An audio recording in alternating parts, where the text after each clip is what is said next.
સ્થાનિક સ્વરાજ્યની ચૂંટણી માટે ભાજપની સેન્સ પ્રક્રિયા શરૂ આજથી ભાજપની સેન્સ પ્રક્રિયા શરૂ થઈ છે।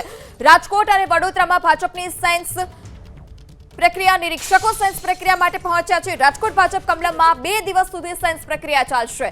રાજકોટમાં આજે 12 વોર્ડ માટે સેન્સ લેવામાં આવશે। આવતીકાલે બાકીના 6 વોર્ડની સેન્સ પ્રક્રિયા રાજકોટના વોર્ડ નંબર 4, 6, 5, 15, 1, 2, 3 અને 8 વોર્ડની સેન્સ પ્રક્રિયા રાજકોટના વોર્ડ નંબર 7, 13, 14 અને 17 માટેની પણ સેન્સ પ્રક્રિયા જે નિરીક્ષકો છે તેઓ રાજકોટ પહોંચી ચૂક્યા છે અને જેટલા પણ હવે ઉમેદવારો હશે તેઓની સેન્સ લેવાની જે પ્રક્રિયા છે તે શરૂ થઈ જશે। વધુ માહિતી સાથે સંવાદદાતા પરાક્રમસિંહ, ધનરાજ અને લોરેન્સ પણ આપણી સાથે જોડાઈ ચૂક્યા છે। સૌપ્રથમ પરાક્રમસિંહ, આપની પાસે આવવા માંગીશ। નિરીક્ષકો પહોંચી ગયા છે, સેન્સ પ્રક્રિયા શરૂ, શું વધારે વિગત?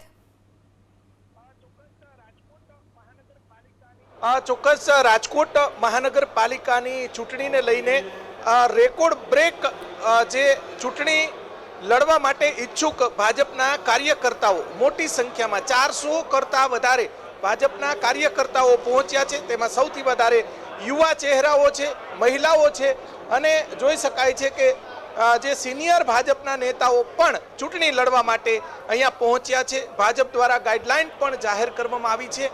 ખાસ કરીને ગાઈડલાઈનની અંદર જ્ઞાતિના ટોળાઓને લઈને આવવાની જરૂરિયાત નથી તેવું કહેવામાં આવ્યું છે। સાથે સાથે જે ઉમેદવારો છે તેમને લેખિતમાં રજૂઆત કરવાની રહેશે। અલગ અલગ દ્રશ્યો આપણે બતાવવાનો પ્રયાસ કરીશું।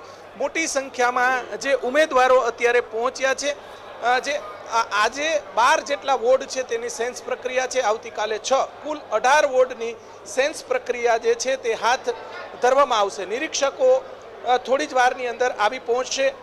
સાથે સાથે રાજકોટના જે અલગ અલગ વોર્ડની વાત કરવામાં આવે તો પૂર્વ વિધાનસભાના 4, 5, 6 અને 15 એટલે કે ઉપલા કાંઠા વિસ્તારના જે ચૂંટણી લડવા માંગતા જે ઉમેદવારો છે તે અત્યારે પહોંચ્યા છે। બીજી તરફ વાત કરવામાં આવે તો પશ્ચિમ વિસ્તારની અંદર 1, 2, 3 અને 8 નંબરના જે ચૂંટણી વાછુઓ છે તે અત્યારે પહોંચ્યા છે। મહિલાઓ, સિનિયર સિટીઝન અને યુવા ચહેરાઓને આ વખતે સૌથી વધારે યુવા ચહેરાઓને સ્થાન મળશે। આ તરફ પણ દ્રશ્યો બતાવવાનો પ્રયાસ કરીશું। 400 કરતાં વધારે ભાજપના જે ચૂંટણી લડવા માટે કાર્યકર્તાઓ મોટી સંખ્યામાં અત્યારે કમલમ ખાતે પહોંચ્યા છે। પૂર્વ કોર્પોરેટરો છે એ પણ જે પહોંચ્યા છે અને ઘણા સમયથી ભાજપની વર્ષોથી જે કામ કરતા, વર્ષોથી જે કાર્યકર્તાઓ છે તે પણ પહોંચ્યા છે। પરંતુ આ વખતે જ્ઞાતિના ટોળા લઈને આવવાની સખ્ત મનાઈ ભાજપ દ્વારા કરવામાં આવી છે।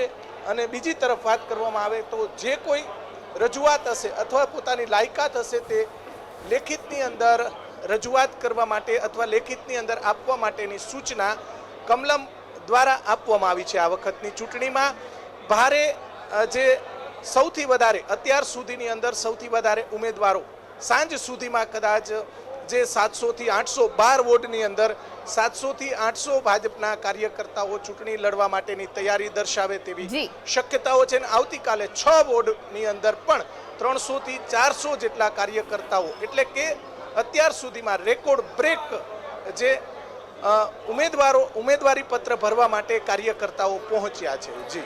જી પરાક્રમસિંહ, આપ રાજકોટથી દ્રશ્ય બતાવતા રહેશો। વડોદરાથી આપણી સાથે સંવાદદાતા લોરેન્સ પણ જોડાઈ ચૂક્યા છે। જે લોરેન્સ, નિરીક્ષકો વડોદરા ખાતે પહોંચી ચૂક્યા છે, કેવો માહોલ સેન્સ પ્રક્રિયાને લઈ?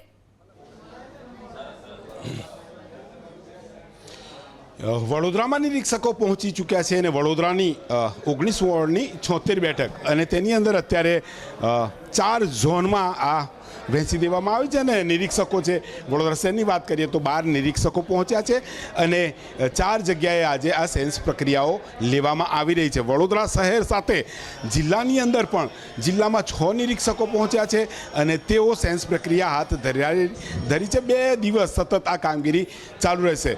વાત કરીએ તો અનેક લોકો પોતાની દાવેદારી માટે પહોંચ્યા છે અને અત્યારે સેન્સ પ્રક્રિયાની વાત કરીએ તો આપ જોઈ શકો છો સતત ફોર્મ ભરાઈ રહ્યા છે અને ત્યાંથી આગળ વધી અને તેઓ ટિકિટ માટે પોતાની દાવેદારી કરી રહ્યા છે। વડોદરાની અંદર શહેરની અંદર ભારતીય જનતા પાર્ટીની સેન્સ પ્રક્રિયા વોર્ડ 1 સાથે વોર્ડ 2, 3, 4 સહિત આજે 12 જગ્યાએ જે સેન્સ પ્રક્રિયા છે તો આવતીકાલે પણ આ સેન્સ પ્રક્રિયા ચાલુ રહેશે। શહેરમાં 12 જે નિરીક્ષકો આવ્યા છે અને તેની સામે તમામની દાવેદારી અહીંયા પહોંચી છે. ત્યારે વડોદરા શહેરમાં વાત કરીએ તો જે જુદી જુદી જગ્યાઓ છે અને ત્યાં આ પ્રકારે સેન્સ પ્રક્રિયા માટે ભારતીય જનતા પાર્ટીના જે વર્ષોથી કાર્યકર્તાઓ છે, નેતાઓ છે કે જેમણે સેવાઓ આપી છે તેઓ અહીંયા પહોંચ્યા છે. શક્યતા એ પણ છે કે જે 33% મહિલાની અનામતની વાત છે તેની અંદર પણ અહીંયા ક્રાઇટેરિયા જોવામાં આવી રહ્યો છે અને ભારતીય જનતા પાર્ટીના વડોદરા શહેરમાં 4 ઝોનમાં મોટી સંખ્યામાં જે દાવેદારો છે તે પહોંચી રહ્યા છે અને પોતાની સેન્સ પ્રક્રિયા આપી રહ્યા છે. જી લોરેન્સ, આપ પણ ત્યાંના દ્રશ્ય બતાવતા રહેશો. આપણી સાથે સુરતથી સંવાદદાતા ધનરાજ જોડાઈ ચૂક્યા છે. જી ધનરાજ, સુરતમાં શું માહોલ સેન્સ પ્રક્રિયાને લઈ? જી બિલકુલ, સુરતમાં 30 વોર્ડ અને 120 બેઠક છે. જો કે ગત વખતે 97 બેઠક અંકે કરવાની સફળતા મળી હતી ને હવે જે પ્રમાણે જે રીતે અત્યારે હાલ દાવેદારી શરૂઆત થઈ ચૂકી છે ત્યારે સુરત શહેર ભાજપ પ્રમુખ છે તેઓ આપણી સાથે મોજૂદ છે, તેમની સાથે વાતચીત કરીશું. સાહેબ, જણાવો કયા પ્રકારે અત્યારે હાલ દાવેદારી સાંભળવામાં આજે કુલ 12 વોર્ડમાં 4 નિરીક્ષકોની ટીમની હાજરીમાં સુરત શહેરના 12 વોર્ડના દરેક ઉમેદવારોને સેન્સ પ્રક્રિયાના ભાગરૂપે એમને એમની વાત રજૂ કરવા માટેની વ્યવસ્થા કરવામાં આવી છે. નો રિપીટેશન થિયરી હોય છે ભાજપની, આ વખતે કઈ રીતે કયા મુદ્દાઓ ધ્યાનમાં રખાશે? ના, મને ખબર નથી, કદાચ તમારી પાસે કોઈ મેસેજ આવ્યો હોય તો શક્ય છે, બાકી મારી પાસે એવો કોઈ મેસેજ આવ્યો નથી.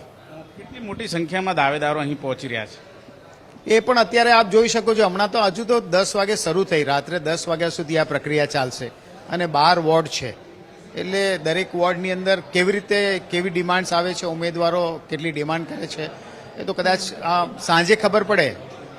ભારતીય જનતા પાર્ટી શિસ્તમાં માનતી પાર્ટી છે. મોટા મોટા સમાજના જે રીતે દાવેદારો આવતા હોય છે એવો કોઈ માહોલ?